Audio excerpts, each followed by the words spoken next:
मुस्लिम सिख ईसाई हम वतन हम नाम है। हिंदू मुस्लिम सिख ईसाई हम वतन हम नाम है। जो करे इनको जुदा मजहब नहीं इल्जाम है। हम जिएंगे और मरेंगे ऐ वतन तेरे लिए। ये दिया है जान भी देंगे ऐ वतन तेरे लिए। Jai Hind everyone. Happy Republic to a day to all of you and welcome again to the Patriotic IAS. हम स्टार्ट करेंगे अपना द हिंदू एनालिसिस और जो मेजर टॉपिक जो आज हम लोग डिस्कस करने वाले हैं वो स्टार्ट करेंगे जो अलीगढ़ मुस्लिम यूनिवर्सिटी का मैटर है उससे हम स्टार्ट करेंगे। वो पहला टॉपिक यही लेंगे क्योंकि ये टॉपिक बहुत आज डिटेल में दिया हुआ है। तो स्टार्ट हम इस टॉपिक से करेंगे सबसे पहले, फिर हम फ्रंट पेज पे आएंगे। फ्रंट पेज पे जो टसल चल रहा है ईडी और स्टेट के बीच में हम इस पे लेंगे। ये GS paper 2 centre state relation का काफ़ी अच्छा एग्जांपल है। अगर इस बार क्वेश्चन आता है सेंटर स्टेट पे तो ये वाला एग्जांपल बहुत रेलिवेंट एग्जांपल होगा। फिर हम AI archaeological survey of India का रिपोर्ट है ज्ञानवापी पे जो मॉस्क है उसमें टेम्पल का एग्जिस्टेंस है बिफोर द मास्क। तो काफ़ी सेंसिटिव मैटर है, इस पे देखते हैं आगे क्या डेवलपमेंट होता है। मुल्ला पेरियार डैम के बारे में ये हमेशा टसल है तमिलनाडु एंड केरला के बीच में। GS paper 2 inter state issue आए तो ये बहुत ही अच्छा एग्जांपल है और इसको हम समझेंगे क्या इशू है थोड़ा सा। पद्म विभूषण अनाउंसमेंट है तो इसको हम देखेंगे GS paper 1 art and culture, ठीक है। फिर बीएसएफ को सोल्जर्स को भी गैलेंट्री अवार्ड मिला है अगेन, और उनका जो अवार्ड है वो इंडिया जो पीस कीपिंग फोर्स है यूएन का उसके पार्ट में थे। तो इससे जो आईआर का है, क्योंकि इंडिया का जब भी यूएन में कंट्रीब्यूशन करेंगे तो ये काफ़ी अच्छा एग्जाम्पल है। फिर नेक्स्ट क्वेश्चन है जो सर्वे है हायर एजुकेशन पे, गवर्नमेंट मिनिस्ट्री ऑफ एजुकेशन का सर्वे है, उसमें काफ़ी पॉजिटिव रिजल्ट है तो वो हम देखेंगे। इसके बाद कॉन्स्टिट्यूशनल इथोस पे काफ़ी अच्छा एडिटोरियल है, एडिटोरियल आर्टिकल है। अरुणा रॉय एंड निखिल डे दो काफ़ी एक्टिविस्ट हैं जो राइट टू इंफॉर्मेशन के लिए भी प्रोटेस्ट किए थे, तो उन लोगों का है। देखते हैं क्या कॉन्स्टिट्यूशनल इथोस सोचा गया था क्या अभी चल रहा है, डिवीट कर रहे हैं कि नहीं, इस पे है। तो ये जीएस पेपर 2 का कॉन्स्टिट्यूशनल इथोस पे होगा। फिर इंडियन रिसर्च इंस्टीट्यूट के लिए जो हमें अभी अभिनव और वज्र दो हमारे प्लान है, जो इंडियन डायस्पोरा या फॉरेनर्स को हम बोल रहे हैं कि इंडिया में आइए। जो ब्रेन ड्रेन, जो इंडिया का माइंड बाहर जाता है, हम चाहते हैं बाहर का माइंड यहाँ पे आए ताकि हम रिसर्च न्यू टेक्नोलॉजी का इन्वेंशन कर सकें। तो GS paper 3 science and tech से रिलेटेड है। फिर एक आर्टिकल है अपोजिशंस का रोल, तो वहाँ पे डिफरेंट अपोजिशन लीडर्स जो कंट्रीब्यूशन किए हैं उसका एग्जाम्पल है। तो इसको भी शॉर्ट में देखेंगे, काफ़ी डिटेल में नहीं जाएंगे, लेकिन काफ़ी अच्छा है। पार्लियामेंट पे the effectiveness and performance of parliament है तो आप उसका यूज कर सकते हैं। फिर नेक्स्ट जो हम लेंगे वो है जो अभी आंगनवाड़ी वर्कर्स का आंध्र प्रदेश में जो प्रोटेस्ट चल रहा था, अभी गवर्नमेंट ने एक्सेप्ट भी किया है उनके मैक्सिमम डिमांड को। तो उससे रिलेटेड है कि उनका क्या रोल होता है, कैसे वो इम्पैक्टफुल है और गवर्नमेंट को उस पर ध्यान देना चाहिए। स्नोफॉल्स जो है हिली एरिया में इस बार इंडिया के वो काफ़ी कम आए हैं, वहाँ पे टूरिज्म को इम्पैक्ट किया है। तो ये ज्योग्राफी और इन्वायरमेंट दोनों से रिलेटेड है। तो GS paper 1 and 3 both will be covered. और उसके बाद अन्नपूर्णा एक मूवी आई है, उसमें कुछ सीन्स है उसको लेके राइट विंग जो बॉडीज है, ऑर्गेनाइजेशन है, वो उसका अपोज कर रहे हैं। तो उस पर है, उसमें एक काफ़ी हिस्टोरिकल फैक्ट भी है। फिर उनका जीएस पेपर 2 में जो फ्रीडम ऑफ आर्टिस्टिक एक्सप्रेशन है उसके बारे में है, उसको हम देखेंगे। और लास्ट में हम देखेंगे जो रेड सी में जो अटैक हो रहा है हाउती का इजराइल एंड हमास वार के कॉन्टेक्स्ट में, उसको हम कवर करेंगे। तो स्टार्ट कर देते हैं। पहला आर्टिकल हम लेते हैं जो एजुकेशन पे है, जो यस आई होप यस, तो जो अलीगढ़ यूनिवर्सिटी का जो है वो हम पहले लेते हैं काफ़ी, क्योंकि उसमें इंफॉर्मेशन बहुत है और बहुत ही बेहतरीन आर्टिकल है। कहाँ है वो? Just give me 1 minute. Yes I got this. Yes, तो मैटर क्या है? मैटर जो है वो कि Aligarh Muslim University minority university educational institution में आता है या नहीं, इस पे बहसबाजी चल रही है सुप्रीम कोर्ट में। सबसे जो इम्पोर्टेंट है, कॉन्स्टिट्यूशनल प्रोविजन देते हैं कि कौन देता है power to establish the minority institution. Article 30 देता है। आर्टिकल 30 बोलता है कि minority are free to establish their own institutional educational institution as well as they are free to administer। Okay, तो ये है आर्टिकल 30 का फर्स्ट क्लास। सेकंड क्लास कहता है कि गवर्नमेंट जब भी कोई भी ग्रांट देगा तो डिस्क्रिमिनेट नहीं करेगा माइनॉरिटी एजुकेशन के केस में या किसी भी केस में। वो या ऐसा नहीं कि माइनॉरिटी एजुकेशन नल है तो वहाँ पे वो ग्रांट के लिए मना करेंगे। ये जो केस चल रहा है वो पिछले 60 सालों के करीब में चल रहा है, 57 ईयर्स, क्योंकि स्टार्ट हो गया था 1950 में और 1950 के बाद 1967 में जो अजीज बासा केस था यहाँ पे, इसके कॉन्टेक्स्ट में आया था कि इन्होंने मना कर दिया था कि माइनॉरिटी स्टेटस नहीं है। सुप्रीम कोर्ट ने मना किया था। ये कॉन्स्टिट्यूशनल बेंच था। कॉन्स्टिट्यूशनल बेंच क्या होता है? जब वहाँ पे एक सुप्रीम कोर्ट का कोई वर्डिक्ट होता है और उसमें 5 से ज़्यादा जज मिलके सुनते हैं और वर्डिक्ट देते हैं, उसको कॉन्स्टिट्यूशनल बेंच कहते हैं। तो 5 से ज्यादा थे, कॉन्स्टिट्यूशनल बेंच था। तो ये आर्टिकल जो कॉन्स्टिट्यूशन में प्रोवाइड कर रहा है क्या बेसिस होगा, लेकिन क्लियरिटी नहीं है कि नेशनल लेवल पे अगर लेंगे कि स्टेट लेवल पे माइनॉरिटी लेते हैं। तो टीएम में पाई केस आया था। टीएम में पाई फाउंडेशन केस 2002 में आया था। उन्होंने कहा था माइनॉरिटी जो डिटरमाइन होगी वो स्टेट पॉपुलेशन पे होगा, नॉट द नेशनल पॉपुलेशन। तो स्टेट के बेसिस पे, ऐसा नहीं है कि हिंदू ओवरऑल मेजॉरिटी है। अगर कश्मीर में जाइए हिंदू माइनॉरिटी है, नागालैंड में जाइए तो क्रिश्चियन मेजॉरिटी है और हिंदू मुस्लिम दोनों माइनॉरिटी हैं। तो ये केस है। केस कब से स्टार्ट हुआ था? केस के पहले हिस्ट्री देखते हैं कि अलीगढ़ मुस्लिम यूनिवर्सिटी को इस्टेब्लिश सर सैयद अहमद खान ने किया था। सर सैयद अहमद खान एक मुस्लिम रिफॉर्मर थे, उस समय रहने से चल रहा था। सारे रिलीजन में कोई ना कोई आ रहा था लीडर जो उसको डेवलप करे, क्योंकि उसमें कंजर्वेटिव थिंग्स काफ़ी ऐड हो गए थे। जैसे वुमेन्स के अगेंस्ट में लॉ था, हर रिलीजन में था, मुस्लिम, हिंदू, क्रिश्चियनिटी जितने भी थे। तो वहाँ पे रिफॉर्मर आए और उन्होंने रिफॉर्म करने की बात की। तो मुस्लिम में सर सैयद अहमद खान आए। उन्होंने 1877 में पहला college Mohammedan Anglo oriental college बना और बाद में 1920 में ब्रिटिश कॉलोनियल ने एक एक्ट लाया अलीगढ़ मुस्लिम यूनिवर्सिटी और उसको यूनिवर्सिटी बना दिया, आसपास के जो कुछ और इंस्टीट्यूशन थे उसको ऐड करके।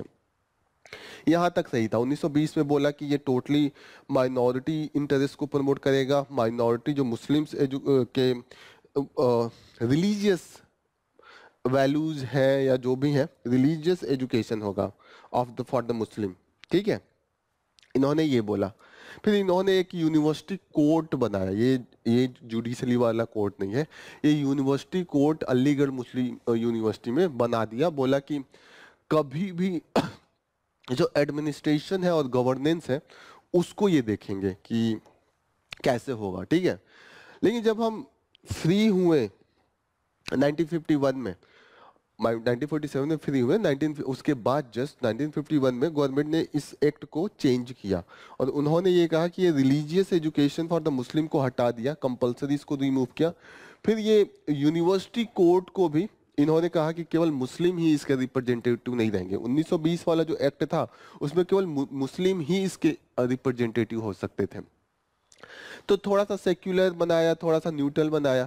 फिर 1965 में एक और अमेंडमेंट किया। उन्होंने 1965 में बोला कि जो ये कोर्ट है ये एडमिनिस्टर नहीं करेगा, जो गवर्नमेंट, ठीक है, पावर ऑफ दिस कोर्ट इसको थोड़ा सा रिडिस्ट्रीब्यूट किया, और जो इस कोड के पार्ट होंगे वो प्रेसिडेंट नॉमिनेट करेगा। तो एक तरीके से जो ओवरऑल जो मुस्लिम कैरेक्टर था वो हटा दिया। फिर इसको सुप्रीम कोर्ट में लेके गए। एस अजीज बासा वर्डिक्ट आया सुप्रीम कोर्ट का। उसमें सुप्रीम कोर्ट ने बोला कि उन्होंने बोला कि ये सब आप हटा रहे हैं, अमेंडमेंट कर रहे हैं 1951 से 65 तक, ये अनकॉन्स्टिट्यूशनल है, क्योंकि ये माइनॉरिटी जो स्टेटस है उसको चेंज कर रहा है। सुप्रीम कोर्ट ने कहा कोई आपका माइनॉरिटी स्टेटस नहीं है। ऐसा जिस भाषा में उन्होंने कहा कि सेंट्रल एक्ट के द्वारा बना है, तो ये माइनॉरिटी स्टेटस नहीं मिलेगा, नहीं आता इंस्टीट्यूशन। फिर पूरे देश में यहाँ पे विरोध होने लगा है कि नहीं, और ये माइनॉरिटी स्टेटस मिलना चाहिए। फिर गवर्नमेंट ने इसको प्रोटेस्ट जो भी ये था इसको हटाने के लिए 1981 में इन्होंने अमेंडमेंट कर दिया ये एक्ट को अमेंडमेंट किया। एक्ट को अमेंडमेंट करके बोला कि ठीक है, यूनिवर्सिटी का माइनॉरिटी स्टेटस है, साफ साफ लिख दिया। फिर इस केस को कुछ दिनों के मामला ये ठंडा हो गया। फिर 2005 में कोई डेवलपमेंट नहीं था। 2005 में अलीगढ़ मुस्लिम यूनिवर्सिटी ने 50% सीट मुस्लिम्स के लिए रिजर्व किया, जो पोस्ट ग्रेजुएट मेडिकल सीट था। फिर इसको कि ये चेंज जो है ये अनकॉन्स्टिट्यूशनल है, इसको देखकर लेकिन डॉक्टर नरेश अग्रवाल पहुंच गए इलाहाबाद हाई कोर्ट में। इलाहाबाद हाई कोर्ट ने जो वर्डिक्ट दिया, कहा कि जो 1981 का ये अमेंडमेंट है ये अल्टा वायरस है, अनकॉन्स्टिट्यूशनल है, उसको खारिज कर दिया अमेंडमेंट को ही। तो अगेन क्या बोला कि ये 50% जो आपने रिजर्वेशन दिया है दैट इज नॉट वैलिड, तो हटा ही दिया उसको। फिर इसके जो इलाहाबाद हाई कोर्ट का ये वर्डिक्ट था नरेश अग्रवाल केस, उसके खिलाफ दोबारा अलीगढ़ यूनिवर्सिटी और उस समय यूनियन गवर्नमेंट जो था, यूपीए गवर्नमेंट का था डॉक्टर मनमोहन सिंह के अंडर में, वो सुप्रीम कोर्ट पहुंचे, कहे कि नहीं ये वर्डिक्ट है वो सही नहीं है, इसको जो 81 वाला कॉन्स्टिट्यूशनल अमेंडमेंट था वो सही था। वही केस अभी भी चल रहा है, अभी भी क्राइटेरिया क्लियर नहीं है। अब जो अभी केस चल रहा है, जो अभी वर्डिक्ट आने वाला है, कंटिन्यूअसली इस पे क्वेश्चन चल रहा है कि ऐसा नहीं है कि सेंट्रल अगर सेंट्रल गवर्नमेंट का लॉ है उस पर कोई यूनिवर्सिटी बना है या इंस्टीट्यूशन बना है वो नहीं माना जाएगा। तो फाइनल वर्डिक्ट देखते हैं क्या आता है। फिर अगर उस फाइनल वर्डिक्ट से बहुत क्लियरिटी आएगी, वहां से पता चलेगा right and legal recognition of all the minority institution.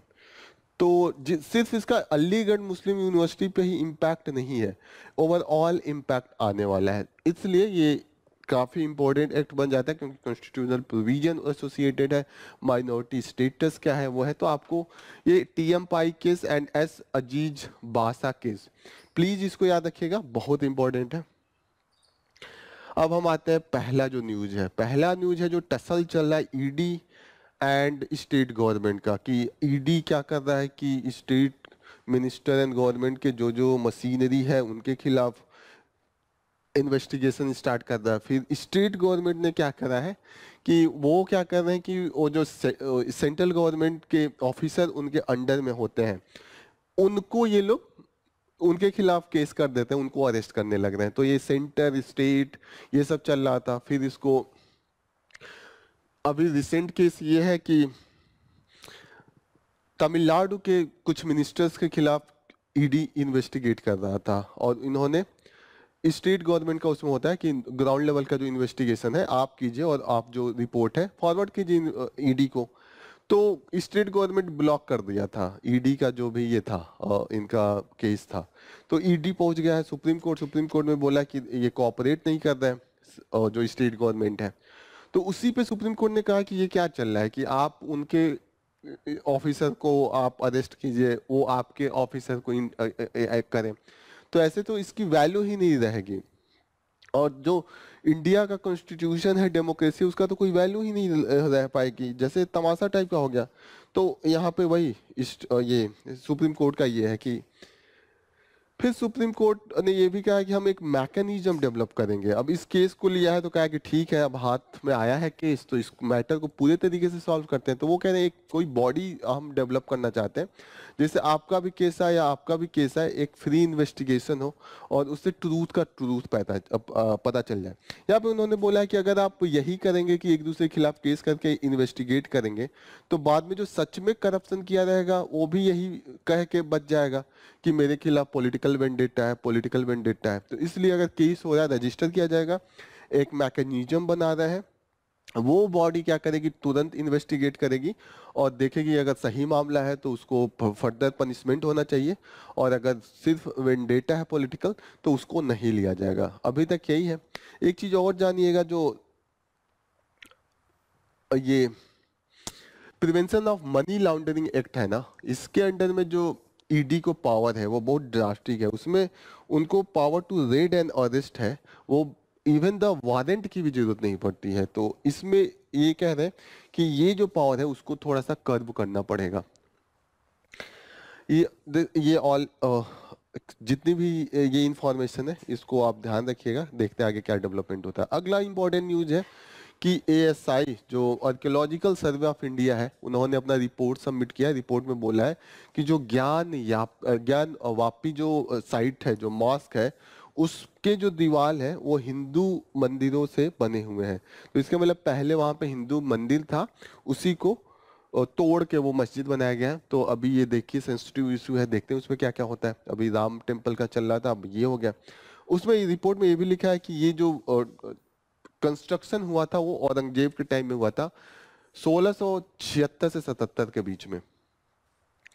तो देखते हैं इस पे क्या फर्दर डेवलपमेंट आता है। लेकिन एक एक्ट है जिससे जो किसी भी रिलीजियस साइट को वो 1947 में अगर उसका स्टेटस जो है उसको कन्वर्ट नहीं कर सकते हैं। तो वो एक्ट है जो इस सब मामले को फर्दर उसको मतलब कोई निगेटिव टोन नहीं आए तो उसको लेके है। पर इस पे फर्दर डेवलपमेंट देखते हैं क्या आता है। नेक्स्ट इंपॉर्टेंट न्यूज जो हम लेंगे वो कोई रेलिवेंट, यस ये रेलिवेंट न्यूज है जो मुल्ले पेरियार डैम से रिलेटेड है। यहाँ पे इन्होंने बोला है कि केरला और तमिलनाडु के बीच में हमेशा टसल है इस डैम को लेके। ये डैम जो है वो केरला में है, लेकिन इस पे जो मेंटेनेंस और ऑपरेटिंग फंक्शनल पावर है वो तमिलनाडु के पास है। और ये इसलिए है क्योंकि तमिलनाडु और जो त्रवणकोर का, तमिलनाडु नहीं उस समय गवर्नमेंट ऑफ इंडिया, त्रवणकोर अलग प्रिंसली स्टेट था, उसके महाराजा ने एक साइन किया था। जो त्रवणकोर है वो अब केरला हो गया है, तो वहां का उन्होंने लीज पे दे दिया था 999 सालों के लिए। तो अब केरला को लगता है हमारे अंदर अंडर में टेरिटरी में सारा बेनिफिट वो ले रहे हैं। तो ये याद रखिएगा, इसी बात को लेकर टसल है। केरला कहता है कि डैम पुराना है, आप रिपेयर करवाइए। तमिलनाडु कहता है सब कुछ ठीक है, हमने टेस्ट करवाया है, हम फॉलो कर रहे हैं हर चीज को। ये कंटिन्यू टसल है कि जो हाइट है, कभी हाइट को लेके जो वाटर मेंटेन करने का हाइट है 152 मीटर तक का है, तो उसको लेके भी क्वेश्चन करते रहते हैं जो केरला का गवर्नमेंट है। एक चीज और है कि इस डैम के नीचे लोगों का गांव है कई, तो वहां पर केरला गवर्नमेंट कहते हैं कि अभी कभी भी अगर ये डैम से पानी फ्लो कर गया टूट के, तो जो नीचे रहने वाले सारे लोगों की जान को खतरा है। तो there are lot of threat है, कॉन्सर्न है, इसको लेके केरला गवर्नमेंट कहता है, तमिलनाडु कहता है कि नहीं ये सब आरोप है, ऐसा कुछ नहीं है, हम फॉलो कर रहे हैं जितना इसका लिमिट है कि इतने 1000 वो क्यूबिक फीट का है, हम उसी को मेंटेन कर रहे हैं। कावेरी वाटर डिस्प्यूट ट्रिब्यूनल ने इस पे वर्डिक्ट भी दिया था। और इस पे जो प्रोजेक्ट है इरिगेशन प्रोजेक्ट, उसका नाम है अट्टापड्डी इरिगेशन प्रोजेक्ट, ठीक है। और परम्बिकुलम अलियार प्रोजेक्ट जो है वो है तमिलनाडु को के एग्रीमेंट को लेके, तमिलनाडु एंड केरला को लेके। पावर, इस पे पावर भी बनाने के लिए बाद में एग्रीमेंट हुआ था, और वो 1970 में हुआ था। तो ये सब याद रखना है। एक और इम्पोर्टेंट चीज आप याद रखिएगा कि ये इडुक्की डिस्ट्रिक्ट में है, केरला के इडुक्की डिस्ट्रिक्ट में है। Next important news, yes Padma Bhushan, जो पद्म विभूषण एंड पद्म भूषण मिला है। तो इंपॉर्टेंट पर्सनालिटी आप याद रखिएगा, जो Venkaiah Naidu former vice president, उनको पद्म विभूषण मिला है। फिर Chiranjeevi and this Vyjayanthimala, ठीक है, ये दोनों एक्टर एंड एक्ट्रेस हैं। फिर भरतनाट्यम डांसर जो पद्मा सुब्रमण्यम है उनको मिला है। और जिनको पद्म भूषण मिला है ये लोग हैं टोगडैम रिनपोचे, ये स्पिरिचुअल लीडर है। ड्रीकुंग काग्यू ट्रेडिशन जो लद्दाख में है। तो इसको हम लोग नेक्स्ट सेशन में देखेंगे, इसको डिटेल में पढ़ेंगे कि ये कौन सा कल्चरल एसोसिएशन है। फिर एक फॉरेनर को भी मिला है, योंग लियू। तो ये चेयरमैन है ताइवान फॉक्सोम ग्रुप के। इन्होंने इंडिया और ताइवान के बीच में जो रिलेशनशिप हुआ है उसको स्ट्रॉन्ग करने के लिए इनका काफ़ी रोल है, इसीलिए इनको दिया गया है। 2 गैलेंट्री अवार्ड भी है। इसमें इम्पोर्टेंट ये है कि ये गैलेंट्री अवार्ड जो दिया गया है वो जो हमारे कांस्टेबल थे सनवालाल राम बिश्नोई और शिशुपाल सिंह, इन दोनों लोगों को मिला है। और ये लोग जो इंडिया का पीस कीपिंग फोर्स कानगो में लड़ रहा है यूएन की तरफ से, तो इसलिए मिला है। तो कभी भी आपको इंडिया का कंट्रीब्यूशन करना हो तो रिसेंट एग्जाम्पल को आप यहाँ पे लाइएगा। नेक्स्ट इंपॉर्टेंट न्यूज़ ये एजुकेशन से लेके है कि हमारा अभी रिपोर्ट आया है, उसमें हमने ये पाया है, और ये गवर्नमेंट का रिपोर्ट है, गवर्नमेंट ने सर्वे कराया था मिनिस्ट्री ऑफ एजुकेशन, और इनका जो all India survey on higher education है, वहाँ पे वीमेंस का जो नंबर्स ऑफ इनरोलमेंट है वो बढ़ा है पिछले 10 सालों में 4.14 करोड़ से 4.33 करोड़, ये इनका है इंक्रीज। तो नियर अबाउट 20 लाख अधिक इनरोलमेंट हुआ है। फिर यहाँ पे SC ST का भी है, जो ST का इनरोलमेंट है वो 27 लाख हो गया है, पहले 16 लाख था। ST का भी इनरोलमेंट 27 लाख है, पहले 16 लाख था। अच्छा, सेम ये रिपीटेशन है यहाँ पे, ठीक है। ST स्टूडेंट का ये है 65% का इंक्रीज है। जो फीमेल का PhD में है वो भी दुगुना हुआ है, पहले 0.48 लाख था नियर अबाउट, यस, और अभी जो है वो नियर अबाउट 1 लाख के करीब में है। तो PhD में इतना इनरोलमेंट अपने आप में अचीवमेंट है। तो वीमेंस एम्पावरमेंट का भी कभी भी आप लिखना हो तो numbers of women's in the resource that has increase, तो ये ध्यान में रखिएगा। और यस, OBC का भी यहाँ पे इंक्रीज दिखाया इन्होंने 45%। तो ये सब डेटा है, कभी भी आपको आंसर लिखना है with respect to women's empowerment और द वीकर सेक्शन का जो केस है वहाँ पे आप लिख सकते हैं। साइंस एंड टेक्नोलॉजी का एक डेवलपमेंट है कि जो हमने आर्टिफिशियल इंटेलिजेंस से हमने कुछ डेवलप किया है स्किन, वो स्किन ज़्यादा सेंसिटिव है जो हमारी ओरिजिनल स्किन है। तो फर्दर ये मेडिकल में काफ़ी हेल्प करेगा।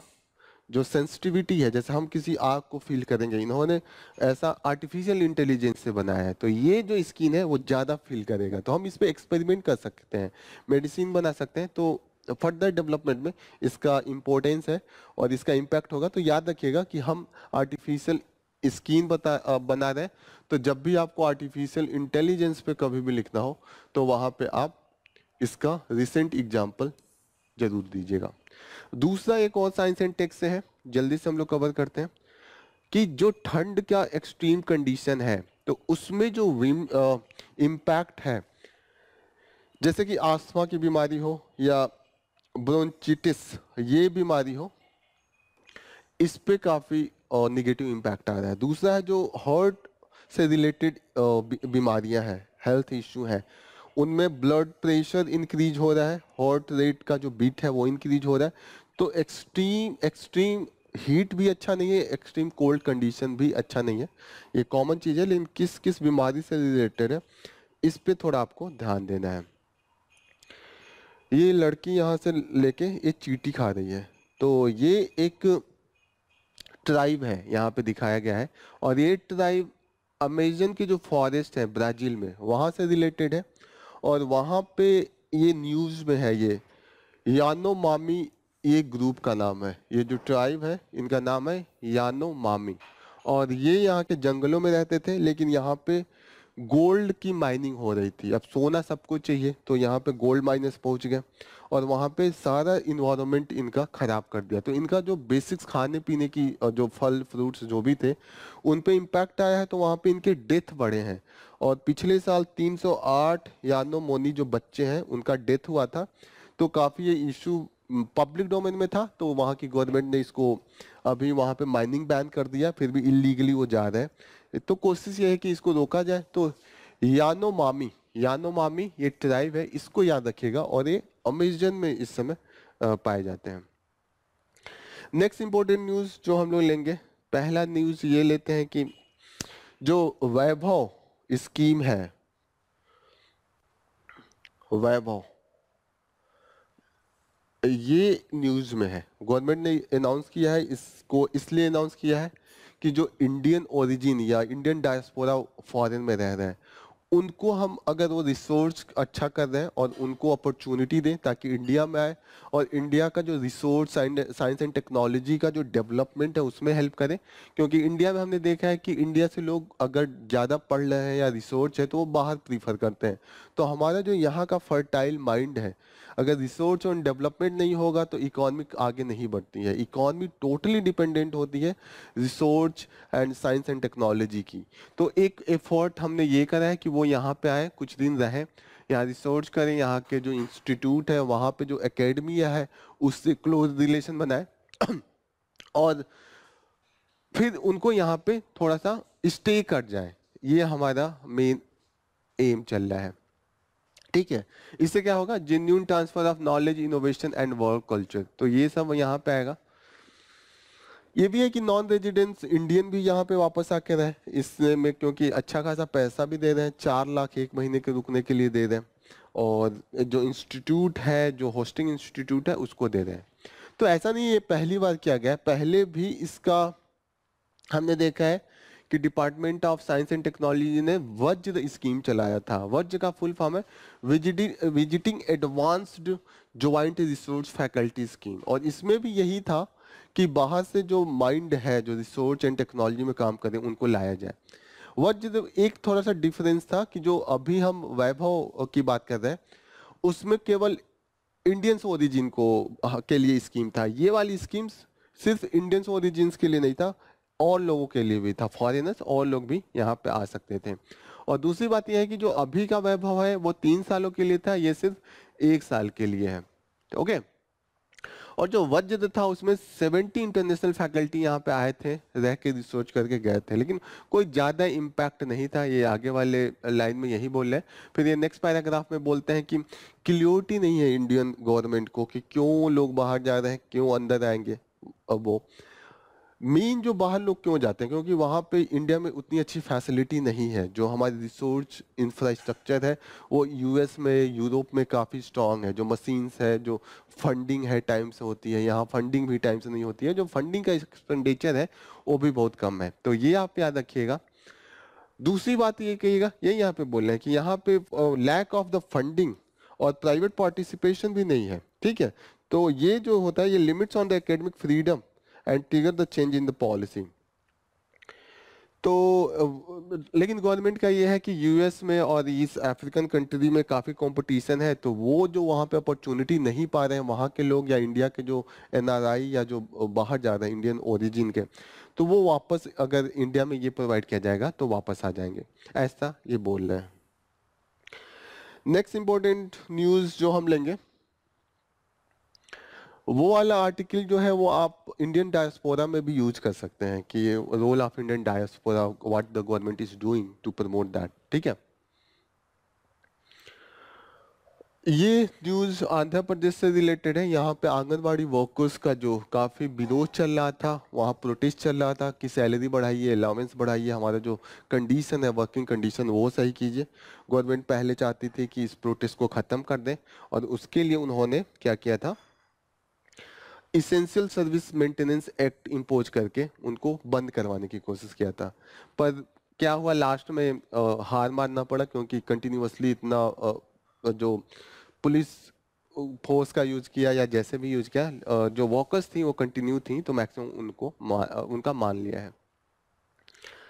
अब यहाँ पे इस पैराग्राफ में ये बात किया गया है कि उनका जो रोल है काफी क्रूशियल है। जो ये लोग वर्क कर रहे हैं ग्राउंड लेवल पे, अब वो क्या क्या कर रहे हैं, सबसे उनकी सैलरी कम है, लेकिन उनका काम है bringing children to their centres, take care of the toddlers and arranging the meals, खाना भी उनको देते हैं, फिर फीडिंग देंगे, खाना भी खिलाते हैं छोटे छोटे बच्चों को, फिर पढ़ाते भी हैं। तो कहीं ना कहीं जो हमारा पूरा जो बेस तैयार कर रहे हैं। फिर इन अलग से भी ये हेल्थ एंड न्यूट्रिशनल जो एजुकेशन है, जो प्रेग्नेंट वीमेन है उनको ये लोग काउंसिल करते हैं। फिर यंग इन्फेंट जो है उनको भी फीडिंग प्रैक्टिस का जो इंफॉर्मेशन है उनकी मदर्स को देते हैं। फिर ये जो फैमिली प्लानिंग है उसके लिए भी इन्फ्लुएंस करते हैं। तो इतना क्रूशियल रोल ये कर रहे हैं, और इनके लिए अगर आप थोड़ा सा जो प्रोविजन है, जो इनके लिए सर्विसेज है, जो स्कीम्स है, अगर आप बेटर प्रोवाइड करते हैं तो कहीं ना कहीं इनको इंकरेजमेंट मिलेगा और ये जो एक्टिविटी है इनका ज़्यादा इम्पैक्टफुल होगा। तो या ये काफ़ी इंपॉर्टेंट है जो आप इसका यूज़ जीएस पेपर 2 में कर सकते हैं कि हेल्थ सेक्टर और how to improve the sanitations and education, तीनों में ये है। तो this is all about. Next important जो आर्टिकल है, डिटेल आर्टिकल है, एनालिसिस है इंडियन इथोस पे। यहाँ पे थोड़ा क्रिटिसिज्म भी है गवर्नमेंट का, तो आप इस पे ध्यान दीजिएगा कि ये जो कॉन्स्टिट्यूशनल इथोस है इसके लिए इन्होंने काफ़ी अच्छा ये इस पे लिखा है कि ऑब्जेक्टिव रिजोल्यूशन से लेके जो प्रियम्बल हमने डेवलप किया, वो जो हमारे फाउंडिंग फादर का था वो ये था कि एक ऐसा हम गाइडलाइन प्रोवाइड करें पूरे देश को कि जो यहाँ पे diversity, respect for the other religion, उसको हम डेवलप कर सकें। लेकिन रियलिटी ये है कि अभी हम जो देख रहे हैं कि one nation, one market, one colour, one language, one election, one official religion, ये गवर्नमेंट प्रोजेक्ट कर रही है। तो कहीं ना कहीं जो हमारे प्रियम्बल जो कॉन्स्टिट्यूशन है उसके लिए ये हेल्दी नहीं है। अरुणा रॉय और निखिल डे, इनको इसलिए भी जाना जाता है कि ये जो किसान ये किसान वर्कर्स जो संगठन था अभी राइट टू इंफॉर्मेशन के लिए, किसान मजदूर संगठन, शक्ति संगठन, किसान मजदूर शक्ति संगठन, इनके ऑर्गेनाइजेशन का नाम है, एनजीओ ये लोग चला रहे थे और वो काफ़ी बड़ी ऑर्गेनाइजेशन है। उन्होंने राइट टू इन्फॉर्मेशन के लिए प्रोटेस्ट किया, गवर्नमेंट को लाना पड़ा था 2005 में। तो कभी राइट टू इन्फॉर्मेशन है तो उसका हिस्टोरिकल कॉन्टेक्स्ट आप इनका ये लिख सकते हैं हम। तो अभी जो हो रहा है, grown up with the flavour of the multiple choice including the liberty to out for what we born into, freedom to choose. तो अभी कॉन्स्टिट्यूशन ये चाहता था कि जो हम चूज कर सकें उसका फ्रीडम था। हमें ऐसा नहीं था कि एक लैंग्वेज, एक रिलीजन में बात के रखा जा रहा था। हमें पहले फ्रीडम देने की कोशिश की गई थी कि जो जो चाहता है वो खा सकता है, पहन सकता है, गा सकता है, सोच सकता है। इन्होंने एक एग्जाम्पल भी दिया कि दशहरा अभी इंडिया में है, हर रीजन में अलग अलग तरीके से मनाया जाता है। जैसे कि ये वेस्ट बंगाल में दशहरा इसको सेलिब्रेट किया जाता है जैसे दुर्गा पंडाल बना के। फिर इसको तमिलनाडु में नवरात्रि विद डॉल्स मनाते हैं। फिर जो नॉर्थ इंडिया है उसमें रामलीला कर करके मनाया जाता है। ये हर जगह का स्पेसिफिक है। तो रिलीजन के अंदर में भी एक चीज को कई तरीके से हम मनाते हैं, लेकिन आप हर चीज को एक तरीके से करना चाहें तो ये डाइवर्सिटी के लिए अच्छा नहीं है, फ्रीडम ऑफ चॉइस के लिए अच्छा नहीं है। फिर ये बोल रहे हैं कि जो प्रियम्बल है वो फ्रेटर्निटी की बात करता है कि हर देश का लगे कि हाँ सच में हम लोग एक दूसरे से जुड़े हैं, बंधुत्व है। लेकिन इसके साथ इन्होंने कहा है कि डिग्निटी ऑफ ईच इंडिविजुअल, हर एक इंसान को लगे कि उसका जो खुद का एग्जिस्टेंस है उसकी वैल्यू है। और साथ साथ में अगर हर इंसान को ऐसा लगे और हर इंसान एक दूसरे से जुड़ा होने लगे तो इसी से यूनिटी और इंटीग्रिटी ऑफ नेशन प्रमोट होता है। Okay, so to every Indian, this document is guarantee of our rights to live with liberty and equality and justice। जो कॉन्स्टिट्यूशन है वो गारंटी कर देता है हर एक इंडियंस को कि live with the liberty, equality and justice। फिर इन्होंने आगे बोला है कि अभी जो 22 जनवरी को जो राम टेम्पल एंड जो कॉन्सिक्रेशन था वो कहीं ना कहीं इम्पैक्ट है हमारे सेक्युलर इथोस का, जो सेक्युलर टेंडेंसी है इंडिया का कि गवर्नमेंट रिलीजन, किसी एक रिलीजन को लेके इतना ज़्यादा एक तरीके से इंक्लाइंड है। तो वहाँ पे इन्होंने बोला है कि हमारा जो कॉन्स्टिट्यूशन है वो हमारे किसी भी जो स्टेट है, गवर्नमेंट है, उसको कहते हैं कि आप अलग रहिए। रिलीजन हर पीपल या ऑर्गेनाइजेशन, जो इंस्टीट्यूट है, वो लोग करें। गवर्नमेंट अगर लगेगा सपोर्ट करने एक रिलीजन का, उसी के सपोर्ट में, तो कहीं ना कहीं जो क्रीड है, जो डॉक्टर अंबेडकर ने बोला था कि इंडिया को ये देखना है कि जो इंडियंस है वो अपने देश को, अपने जो धर्म है उससे ऊपर रखते हैं, कि धर्म को अपने देश से ऊपर रखते हैं। इससे ये डिसाइड होगा कि इंडिया का जो इंडिपेंडेंस है, जो यहाँ का जो हमारी वैल्यूज है, कॉन्स्टिट्यूशनल वैल्यू, वो हम कंटिन्यूअसली बढ़ा पाते हैं कि नहीं। एस राधा कृष्णन जो हमारे सेकंड प्रेसिडेंट थे, उन्होंने भी बोला कि ठीक है, काफी अच्छा हमने कॉन्स्टिट्यूशन लिखा, हमने काफी स्कोप है, लेकिन कहीं ना कहीं अगर जिस दिन पावर, जो कैपेसिटी, एबिलिटी है, उसको कंट्रोल करने लगे, तो जो हमारा ये जितनी भी हम पॉजिटिव डेवलपमेंट देख रहे हैं वो एविल्स डे में बदल जाएगा। तो यहाँ पे ये है। फिर इन्होंने आगे कहा है कि our choice of constitutional republic over a Hindu Rashtra has to be रीअसर्टेड। तो जो भी लाइक माइंडेड पीपल है, अगर थोड़ा भी डेविएशन है, तो जो सिटीजनशिप का जो रोल होता है, एक्टिव सिटीजन का, हमें एसोर्ट करना चाहिए। ओके, सो इन्होंने बोला कि Indian constitution has conceived the way extend our right and shared value for beyond the 5 year election. सिर्फ 5 ईयर्स का इलेक्शन ही वैल्यू नहीं होता है। इन्होंने कहा है कि एक सोशल डेमोक्रेसी की बात कर रहा है ये कॉन्स्टिट्यूशन, और ये चाहता है कि जो भी मार्जिनलाइज्ड ग्रुप है, उनका जो पावर है, उनका जो एसोर्ट है, उनका जो फोकस पॉइंट है, जो स्टेट का फोकस पॉइंट है, वो वहां तक जाए, मार्जिनलाइज्ड सेक्शन का। ऐसा नहीं है कि वो आदमी माइनॉरिटी में है या वीक है तो वहां पे मेजॉरिटी जो है वो इम्पोज करना स्टार्ट कर दे। तो ये सब इन्होंने कंक्लूड किया कि कॉन्स्टिट्यूएंट असेंबली का था वो wisdom and ability to understand the subcontinent, and it is the commitment to tolerance and principles. जो उन्होंने इनमिसेज किया था कि ये जो रिलीजियस बिगेटरी है उससे ऊपर उठ के रहेगा, और उन्होंने कहा है कि वसुधैव कुटुंबकम की जो हम बात करते हैं, दिस शुड प्रिवेल। और इसका मतलब ये नहीं होता है कि अगर आप एक दूसरे को एक कुटुंब मानते हैं तो कोई किसी के अगेंस्ट जाएगा ही नहीं। अगर रिलीजन अलग है, कल्चर अलग है, फिर भी उसका रिस्पेक्ट कर देगा, क्योंकि वो सोचेगा कि एक जो हम एक फैमिली है उसी के वो पार्ट है। नेक्स्ट इंपॉर्टेंट न्यूज जो है, अभी पार्लियामेंट में जो सस्पेंशन है अपोजिशन लीडर्स का, उसको लेके है। उन्होंने यहाँ पे बोला है कि अपोजिशन लीडर्स का है वो काफी इंपॉर्टेंट रोल होता है। फिर इन्होंने कहा है कि जो अभी 141 लॉ मेकर्स को सस्पेंड किया है, जिसमें से 95 लोकसभा से हैं, 46 राज्यसभा से। प्लीज इसको इस जो डेटा इसको याद रखिएगा, दिस इज इम्पोर्टेंट, ठीक है ना।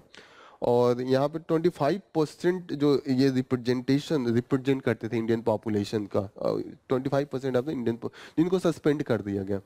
तो इन्होंने कहा कि जो अटल बिहारी वाजपेयी था, वाजपेयी थे, उनका भी मानना था कि जो अपोजिशन है उसका एक बहुत ही collaborative role in the governance है, ठीक है। फिर इन्होंने बोला है कि this parliamentary discussion is very crucial for the informed decision making and inclusive legislation addressing the all stakeholders concerned। फिर इन्होंने एग्जाम्पल भी दिया है कि जो अपोजिशन लीडर्स का कंट्रीब्यूशन है, जैसे शशि थरूर जो कांग्रेस के लीडर है, उनका 94% अटेंडेंस है। उन्होंने काफ़ी एक्टिव डिबेट भी करा है, उनके नंबर ऑफ क्वेश्चंस भी काफ़ी हाई है, और उन्होंने 13 प्राइवेट मेंबर्स बिल्स भी इंट्रोड्यूस किए हैं। प्राइवेट मेंबर्स बिल्स मीन्स दो तरीके का बिल होगा, एक तो गवर्नमेंट बिल होगा जो गवर्नमेंट केवल कर सकती है, प्राइवेट मेंबर्स बिल्स को जो गवर्नमेंट को छोड़ के कोई भी मेंबर्स इंट्रोड्यूस करे, पार्लियामेंट का मेंबर वो होता है। Parliament means MPs. तो यहाँ पे कंफ्यूजन होता है कि बीजेपी अगर गवर्नमेंट है तो जो बीजेपी के अगर 300 मेंबर हैं तो मिनिस्टर 50-60 होंगे, 40-50, ठीक है। लेकिन बच्चे जो 260 है, 250, क्या वो भी नहीं कर सकते? उनका भी बिल अगर वो करे तो प्राइवेट मेंबर होगा या गवर्नमेंट बिल होगा? तो अगर वो मिनिस्टर नहीं है, अगर वो बीजेपी के हैं, तो भी उनका जो बिल होगा वो प्राइवेट मेंबर बिल होगा। सिर्फ केवल गवर्नमेंट, अगर गवर्नमेंट अपोजिशन का भी लीडर गवर्नमेंट का पार्ट हो और वो अगर करेगा तो वो गवर्नमेंट बिल होगा। तो ये कंफ्यूजन आता है, उसको थोड़ा ध्यान रखिएगा, ठीक है ना। गवर्नमेंट मेंबर जो है ना इंट्रोड्यूस 1 मंथ प्रायर नोटिफिकेशन की जरूरत होती है, और जो second half of the every Friday होता है वो जो ये प्राइवेट मेंबर बिल होता है उसके डिस्कशन के लिए रखा जाता है, तो ये याद रखिएगा।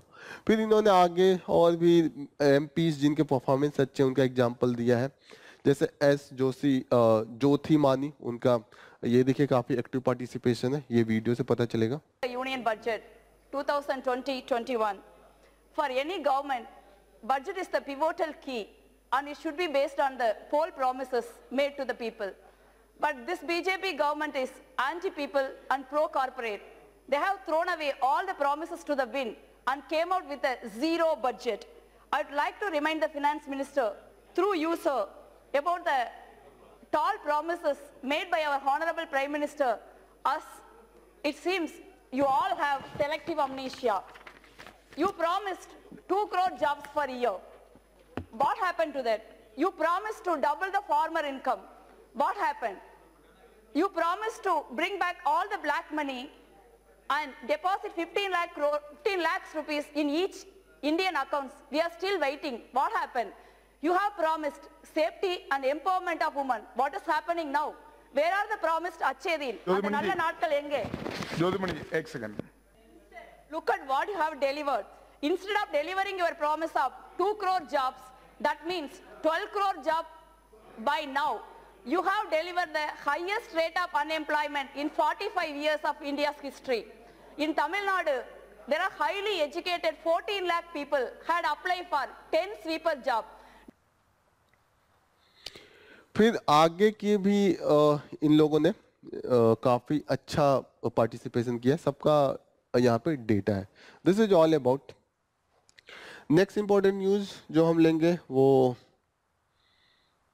यस कश्मीर में जो स्नोफॉल कम हुए हैं तो उसका इन्होंने रीजन बताया। कश्मीर नहीं, सारे सिर्फ कश्मीर ही नहीं, हिमाचल प्रदेश, उत्तराखंड, जितने भी जो ये हिमालयन नॉर्थ वेस्टर्न हिमालयन है उन पे स्नोफॉल काफी कम हुआ है। ये ड्राई है, नॉर्मली स्नोफॉल होता है तो टूरिज्म को भी प्रमोशन मिलता है, तो इस बार ये सब चीजें देखने को नहीं मिली। तो इन्होंने 3 रीजन बताया है। इन्होंने बताया कि टेम्परेचर तो लो था लेकिन वहां पे वो कंडीशन नहीं डेवलप हो पाया जिससे स्नोफॉल होता है। स्नोफॉल के लिए क्या चाहिए कि जब मॉइस्चर हो, मॉइस्चर जब नीचे आ रहा हो तो नीचे इतना टेम्परेचर लो हो कि वो स्नो में कन्वर्ट हो जाए।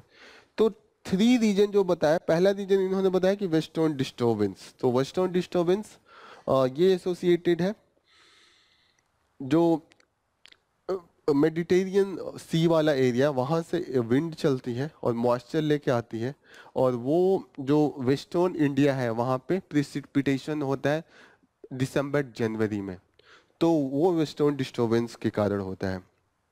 ठीक है, लेकिन इस बार जो वेस्टर्न डिस्टर्बेंस है उसकी फ्रीक्वेंसी काफ़ी कम हो गई है। जैसे नॉर्मल 6 से 7 बार, 5 से 7 बार आती है, इस बार 2 बार भी नहीं आई है। तो एक रीजन इन्होंने ये बताया यहाँ पे। ठीक है, दूसरा इन्होंने रीजन बताया है कि जो एल नीनो कंडीशन है, एल नीनो कंडीशन क्यों डेवलप होती है? एल नीनो कंडीशन डेवलप होने का मेन रीजन होता है जो प्रेशर डिफरेंस। इस कंडीशन में ये होता है जो वेस्टर्न पैसिफिक है नियर द पेरू का जो कोस्ट है वहाँ पे normally cold ocean current flow करता है, लेकिन वहाँ पे जो ये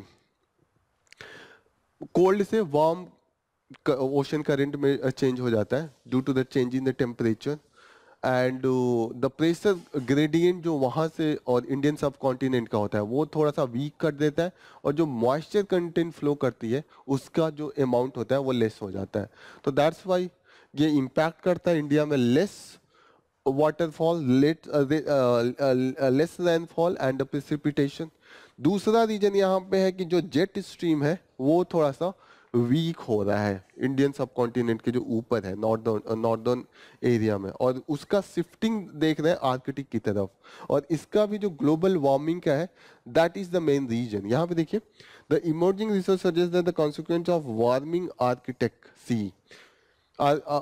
सी, तो जो ग्रेडियंट है टेम्परेचर का वो वीक हो रहा है। तो 3 important thing you should remember, एक हुआ कि western disturbance, El Nino and जो जेट स्ट्रीम है उसके कारण। ज्योग्राफी से भी रिलेटेड है और ये इन्वायरमेंट से भी रिलेटेड है। नेक्स्ट इंपॉर्टेंट न्यूज जो हम देखते हैं, अन्नापुरानी या ये मूवी न्यूज में है क्योंकि इस मूवी के कुछ सीन्स हैं वो काफी प्रोटेस्ट हो रहा है। जो राइट विंग ऑर्गेनाइजेशन है, बॉडी है, उस पिक्चर में, इस पिक्चर में ये है कि एक जगह जो हमारे लीड रोल है वो उसमें शेफ बनना चाहती हैं और उनके खाना बनाने का जो ये शौक है उसको इमोशन से जोड़ के देखती हैं। तो वहीं पे वो एक पृष्ठ घराने से, जो साउथ इंडिया का एक टेम्पल है फेमस, वहाँ पे अभी मोदी जी भी गए थे। उस टेम्पल में रंगनाथ स्वामी टेम्पल श्रीरंगनम, यहाँ पे भी इस फिल्म की शूटिंग हुई है, इसका भी कुछ जिक्र है। तो उसके जो मेन प्रीस्ट है उनकी लड़की होती हैं, लेकिन वो क्या करती हैं कि वो नॉन वेज, चिकन मटन ये सब काफ़ी अच्छा बनाने लगती हैं। तो एक तो सोशल प्रेशर वहाँ पड़ता है, पिक्चर में दिखाया गया, लेकिन साथ में जो राइट विंग है उनको ये अच्छा नहीं लगा, ठीक है। तो उस पिक्चर में एक जगह डायलॉग भी है, वो हीरो बोलता है कि किसी भी रिलीजियस स्क्रिप्चर में ये नहीं लिखा है कि नॉनवेज नहीं खाना चाहिए, भगवान ने ये नहीं बोला, कहीं पे भी नहीं लिखा है, वो इनकरेज करता है। दूसरी चीज ये है कि वो हीरो मुस्लिम है, हीरोइन हिंदू है, तो वहाँ पे लव जिहाद का भी केस बन ही जाएगा, क्योंकि जहाँ पे हीरोइन नहीं हुआ है तो कॉन्स्पिरेसी दिखाने लगते हैं। लेकिन इस आर्टिकल में इन्होंने ये बोला है कि जब कोई मुस्लिम हिंदू का वर्शिप करता है तो उसको नहीं दिखाया जाता है। जैसे उन्होंने कई एग्जांपल दिए हैं, जैसे बड़े गुलाम अली जब भी स्टार्ट करते थे अपना, तो वो सरस्वती जी का जो है प्रेज करके करते थे। उस्ताद विलायत खान थे, वो राग भैरवी जो है वो भी एक गॉड को ही डेडिकेटेड होता है।